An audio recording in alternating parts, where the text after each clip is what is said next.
I would like to thank first the organizers to give me an opportunity to present our results, which are really very simple results, to a larger audience. Normally, we speak mostly in academic circles like physics colloquium at universities, and of course those people understand well the physics, but of course it's important to have this also communicated to a larger audience, if it should have any political effect. Now, let me first say why I became interested in this subject at all. My background and my basically lifetime research and fun I had in my life was basically laser physics. So everything which has to do with lasers and playing with single atoms and whatever can be done by lasers and with lasers. In the 90s, I came across an article by one of the prominent global warming proponents. And this article just contained things which appeared to me contrary to real physics. And so there was, in the back of my head, was this feeling there's something fishy about this whole idea of CO2 and climate. And of course, I didn't have time until retirement, because if you have to look after 40 scientists and find €1 million a year to feed some of them, you have no time for such sort of esoteric question.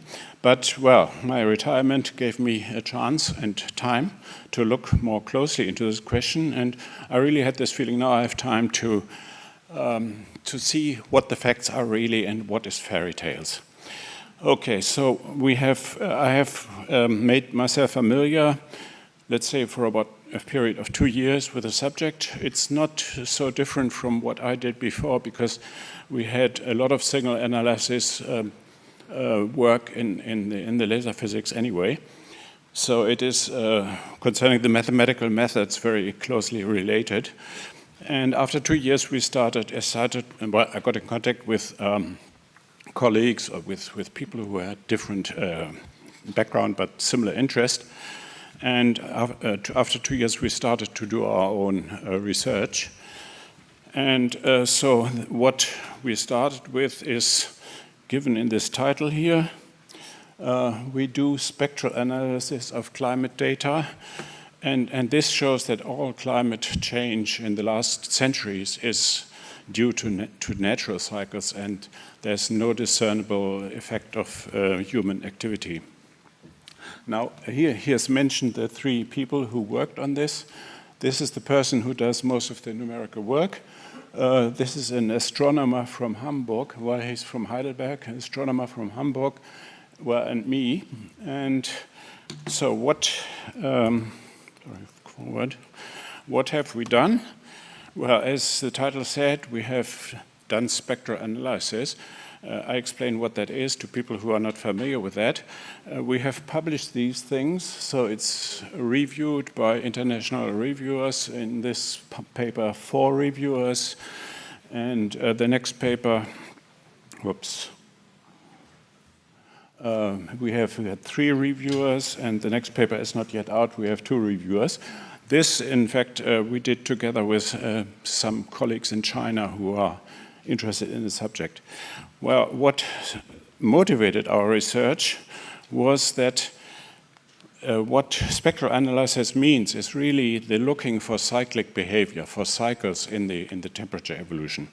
And surprisingly, for a research which has been funded globally by about $15 billion, we couldn't find a single paper which looked into the question of climate cycles. So we said, well, if there's no paper on that, we start doing that. And so we started doing that. What exactly do we do? We took the longest historical temperature records which are available.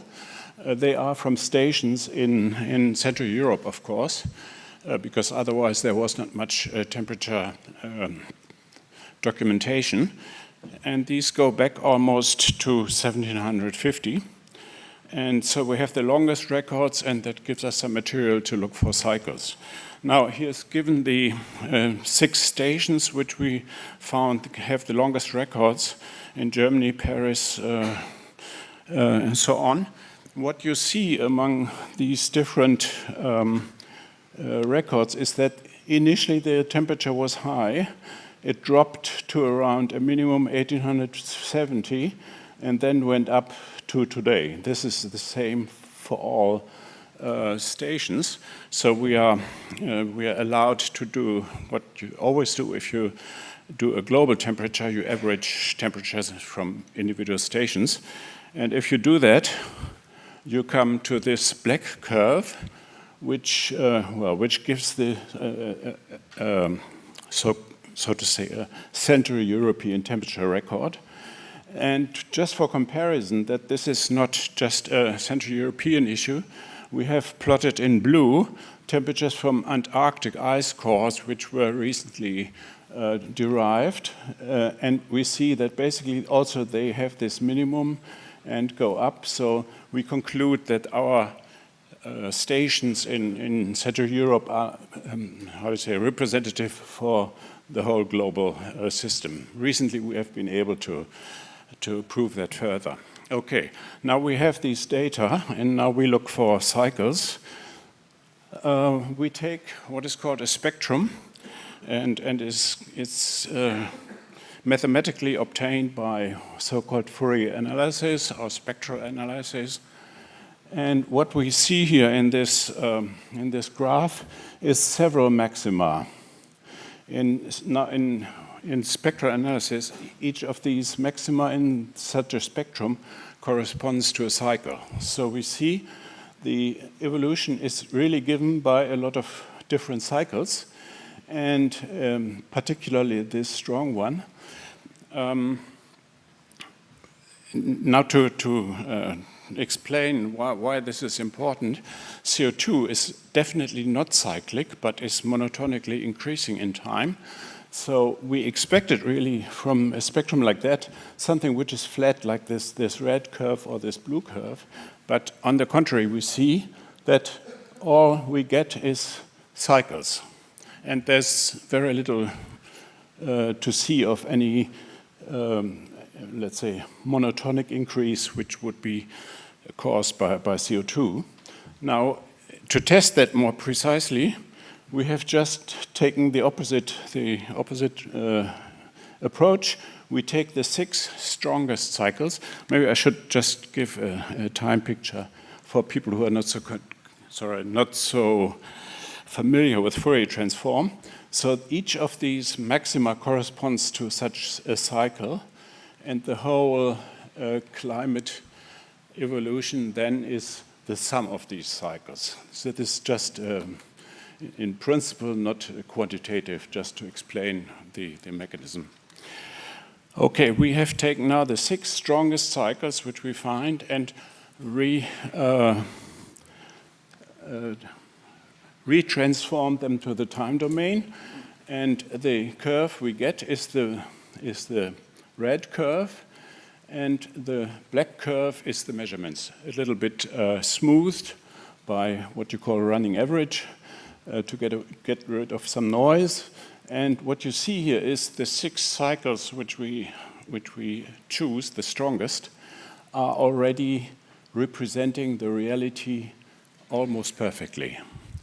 And that means there is no trace from any influence of non-periodic things like industrial activity would be. You could think of CO2, you could think of heat generated by burning, but there's no such thing visible. All we have is the effect of cycles. Okay, now then the question is, of course, okay, we have these cycles. What is the cause of these cycles? What is the physical mechanism of these cycles? And well, we had some indication of where that might come from. An interesting paper we found then is on solar activity. So this is spectrum of solar activity, spectrum in the same way as I showed before. So each peak gives a periodic variation. And you see very strong here, 208 period, 208-year period. And of course, that's very close to the period which we found 234 years in the temperature spectrum. So that gave us a clue of where roughly our strong period of more than 200 years is coming from. The authors of this paper, which appeared in the solar physics literature, not in the climate literature, nevertheless found that the relation between Earth temperature and solar activity is very close. And so they did basically the same as we did.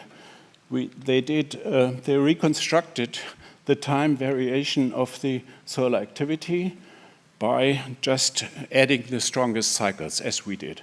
And what you get here is you find the minima, which corresponds to the historical, very well to the historical climate minima on Earth. You also get a prediction that from now on, the temperature will fall.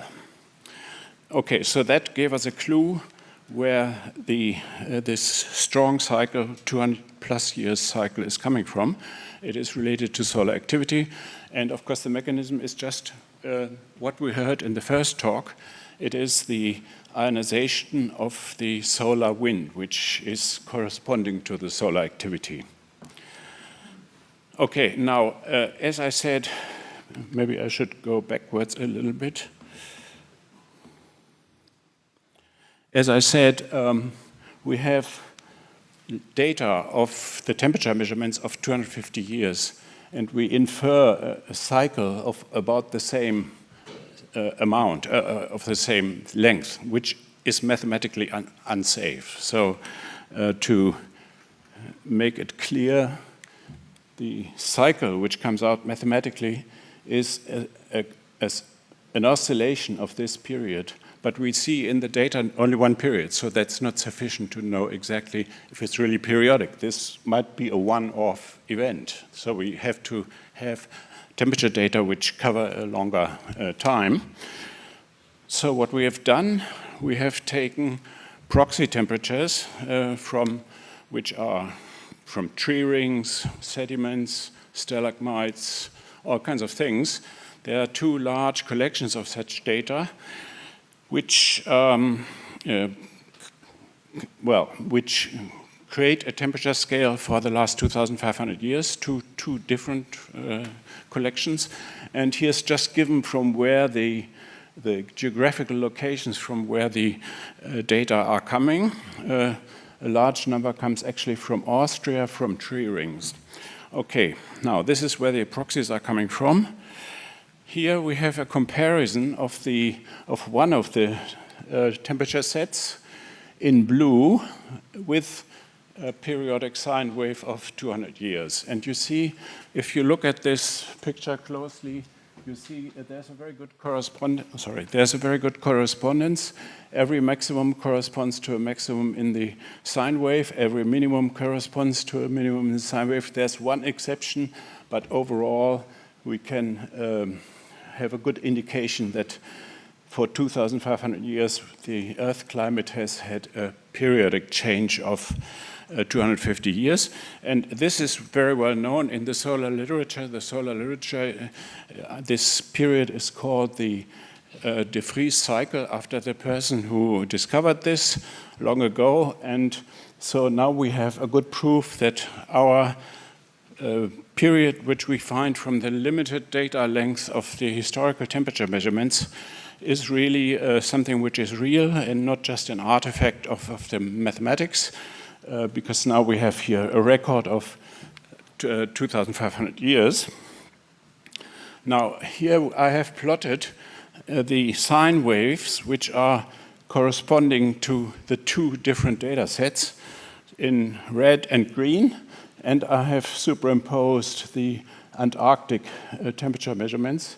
And you see very well that this fits quite well for the last couple of hundred years.